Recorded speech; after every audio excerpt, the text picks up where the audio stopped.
It turns out I like expensive things. Now, it's not just having a newer car or having a nicer house or even having a dog that's old and has a lot of health problems and eats a lot of food. I need to save money somewhere. And when it comes to trying to avoid buying things, what I'm really trying to do is on a month-to-month, year-to-year, decade-to-decade basis, I'm trying to avoid making expensive things the normal. So how do you know what to save money on? How do you know what to not buy? Hey lovebirds, I'm Dan Hinz and welcome to Adulting with Money, where we believe that consistency beats perfection, not only with your money, but your relationships as well. And so today, when I'm talking about consistency, getting back to spending money on a regular basis, there are a couple of things I avoid when it comes to spending money. The first is leasing a car. Now, leasing a car every month for the rest of your life is the most expensive option. If you're gonna own a vehicle and drive around for pretty much the rest of your life, then trying to get car loans or just trying to save up cash over time is going to be the cheapest way to buy and own a car over the course of your life. I don't lease my cars, I've never tried to lease a car, and I don't suggest you do it either.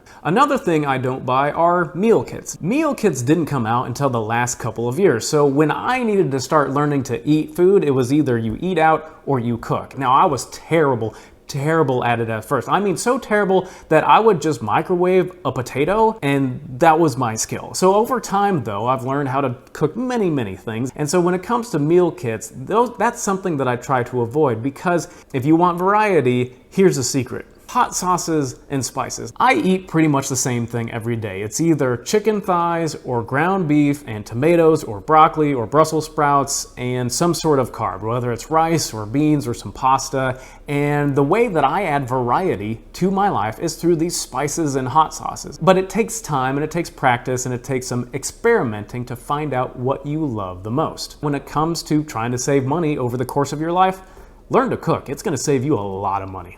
The third item is a bit of a stretch, and forgive me, but the thing I don't buy into is lists about not buying things. If you're going to try to take care of your money and be better with money, don't worry so much about what you're gonna cut out of your life. Instead, worry about what it is that you want. Because when you're talking about leasing a car or even meal kits, there's a good argument that you're gonna do one of those at some point in your life. If you're going around the internet and you're watching these lists of things to not buy and to cut out of your life, be very careful, is that there are some things in your life that you're gonna want and you can't afford, and it's okay to buy. But instead, focus on what it is that you want. Because if you want nicer things, if you want an old dog and all of her surgeries cost a lot of money and you need to afford that, then it's okay to say no to some things because you're saying yes to something else. And speaking of saying yes to things, if you're trying to boost your or your partner's credit score, check out this video for a really easy way to do that. And thanks for watching.